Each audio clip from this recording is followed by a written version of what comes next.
Welcome to another episode of A Moment of Tiki, coming to you from the Lagoon of Mystery, my home tiki bar here in Central Texas. It is springtime, at least here, and in many parts of the country. And if it's not springtime yet, it will be coming, within the next month or so.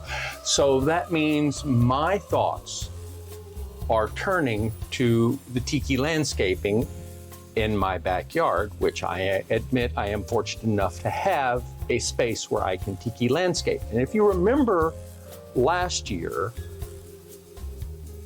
I did an entire episode on cold, hardy plants that lend a tropical feel to your outdoor tiki space. Well, I confess, not everything I grow is cold tolerant. There are some that do not have a cold tolerant option. Case in point, Plumeria. So that is actually what I'm going to discuss today. I do grow some Plumeria, and you can too. They have to be brought in when temperatures get below freezing. There's no getting around that. They are not cold hardy. They are frost tender. But if you are willing to pot your Plumeria and bring them into sheltered areas, not only can you start with a single Plumeria, you can soon multiply that into multiple Plumerias.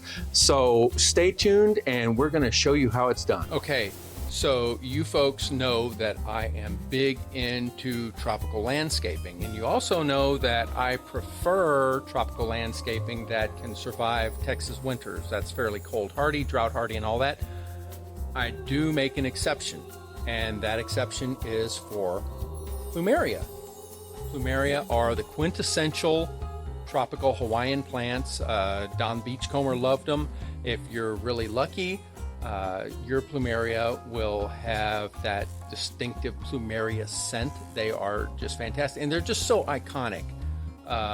Fortunately, they're easily grown in pots, and because of that, you can overwinter them in your home.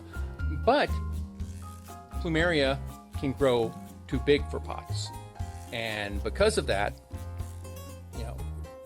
it's good to know how to root Plumeria cuttings, whether they get too big and you need to cut them back, or they fall over and break.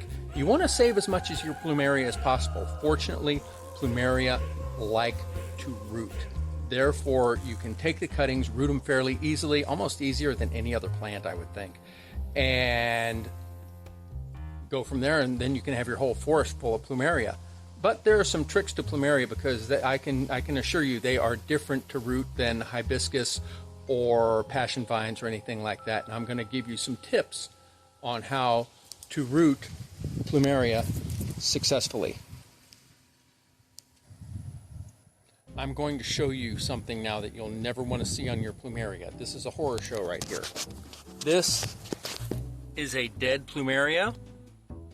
I did not protect the pot well enough last winter, and it froze, killing it from the bottom up. But if you look here, see, look at that. That is the plant using what little energy remains in it to try and sprout. I cut about 6 to 8 inches off the tip to save it and rooted those, but even so, the remainder of the plant is still trying to live. It's pushing out new growth. Now, that just shows you that Plumeria want to live more than anything, and we can use that to our advantage when we are rooting cuttings.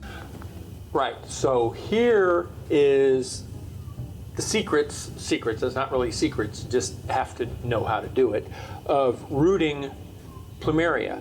Now what we have here is a branch that has broken. It's wilting a little bit, but it is still viable, it is still plump, it's still in good shape. So what we're going to do is take a sharp pair of shears, pruning shears, and cut it off as close to the base as possible, close to the trunk. Just a nice clean cut. Okay? I'm gonna move this to the side, and it's already starting to ooze some of that milky sap that Plumeria is known for. Now, whenever I prune something, I always like to hit it with pruning sealer just to seal the wound and protect it from any bacteria or viruses. I'm not sure if that's entirely necessary, but I like to do that, and Plumeria are no different. Nice and gooped up right there. So, with the mother plant taken care of, and she's just going to be fine, she's just going to grow on her merry way, now we turn back to the cutting. And we have the broken piece right here. We want, if we're going to root it, we want this to be a straight cut. Going to cut straight across with the pruning shears, slice it open, and we have a nice clean cut. Now, this is going to bleed that white Plumeria sap. And this is where we get into interesting territory, because I have been rooting plants for a long time, mostly passion flowers, some hibiscus, and Plumeria. When you're rooting it, you want to approach it differently. With passion flowers and hibiscus, I take the cutting and I dip the cutting in a rooting hormone, and then immediately put the rooting hormone, the cutting, cut in down, into a mixture, a damp mixture of sphagnum moss and perlite. And this provides moisture that will be wicked up into the cutting to keep it from drying out as it calluses over and develops roots, the rooting which is spurred on by the presence of the rooting hormone. You don't want to do that with Plumeria. If you do that with Plumeria, the moisture will cause it to rot from the bottom up. What you have to do is treat it more like grapevines. If you've ever rooted grapevines, and I've done this on occasion, you want it to callus over the cut in first, so it is completely sealed up. From the calluses, roots will develop after that. So we want to dry this, and to do so, I have learned online, many people like to use cinnamon as a drying agent. Now, if you've ever tried to consume powdered cinnamon into your mouth, you've unfortunately discovered it'll cake up and it'll absorb moisture. So that's why it's a good drying agent for the cut end of your Plumeria. And cinnamon's cheap too, so you're not going to be out much money doing this. So what I'm going to do now is I'm going to leave the leaves on so it can continue to photosynthesize. This cutting, you want at least 6 inches. This is probably about 14 inches of Plumeria. This has a lot of stored up energy reserves, a lot of starches there, so it's not going to die. It's got a lot of moisture, as you can see from the sap.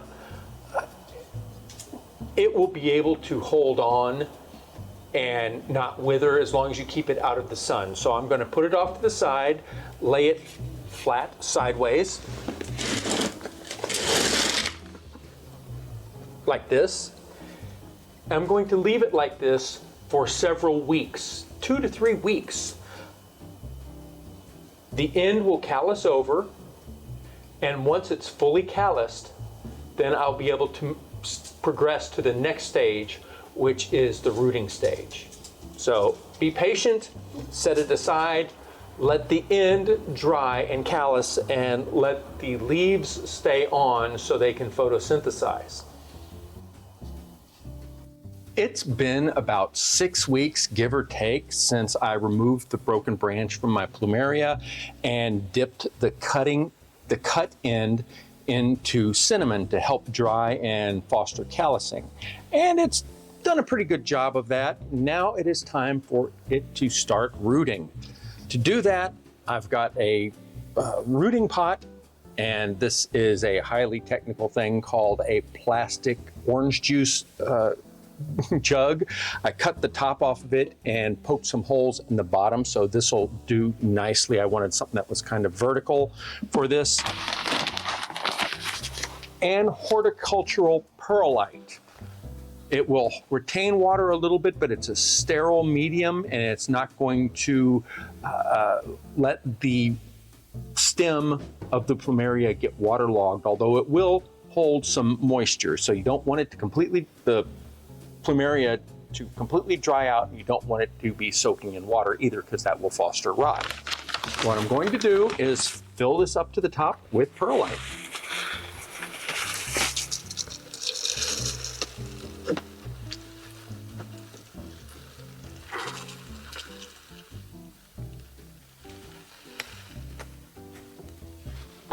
Okay, you don't want to breathe any of the dust.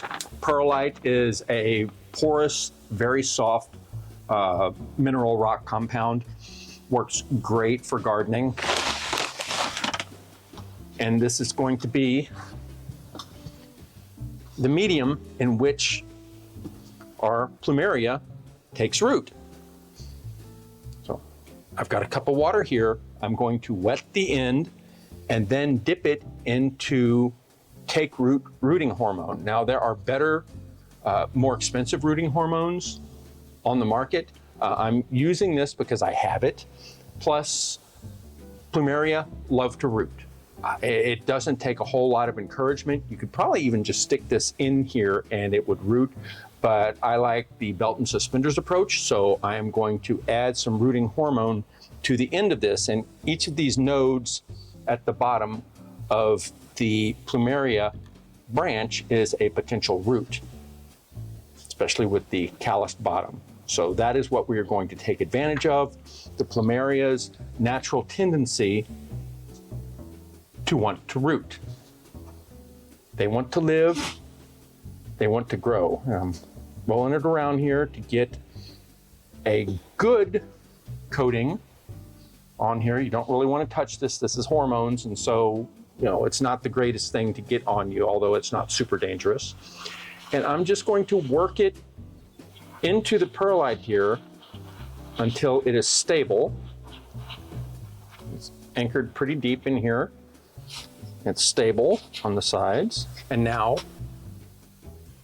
I'm going to add water. It's going to be held here by the perlite, but it's not going to be so much that the stem that we're trying to root is going to get waterlogged and rotted. Now we sit back and wait for another 6 weeks, couple of months, to let the roots form. And once a week I'll come back and add a little bit more water to it. We don't want it to completely dry out, but we don't want it to get waterlogged either. Here we are at the end of the process. These are 2 Plumeria cuttings that I started rooting a while back. And as you can see, this one is pushing new growth, and we've got a good amount of root coming out of the calloused area here at the base, and even some of the growth buds for leaves and such are sprouting roots.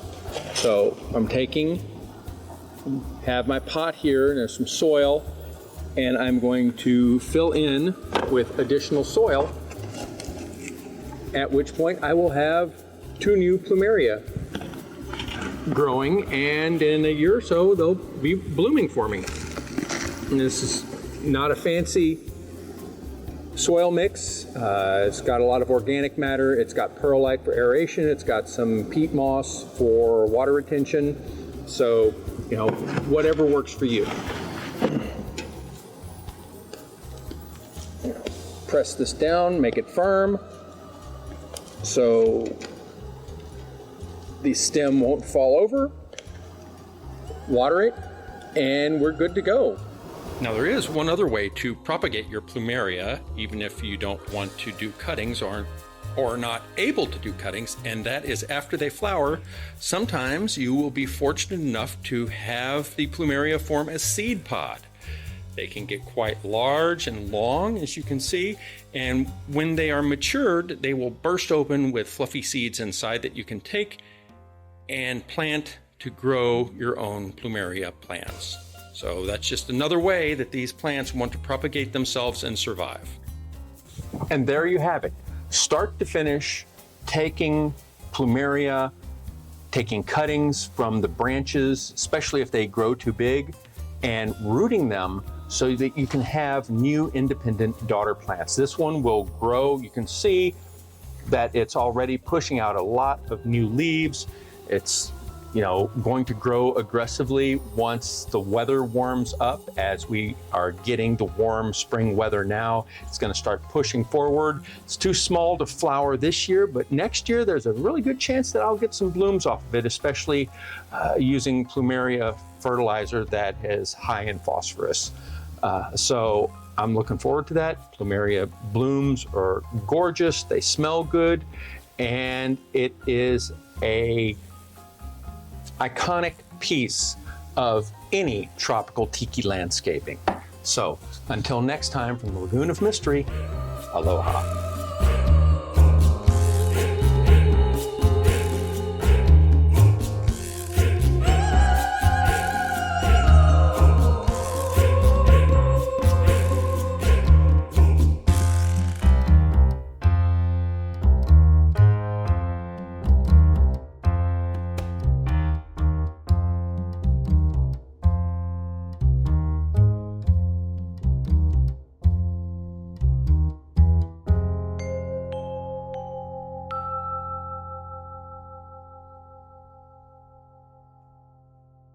If you have the space and are willing to pot them and bring them inside and shelter them, you can not only start with one Plumeria just like this, but you can soon turn this into multiple. Can I just start over?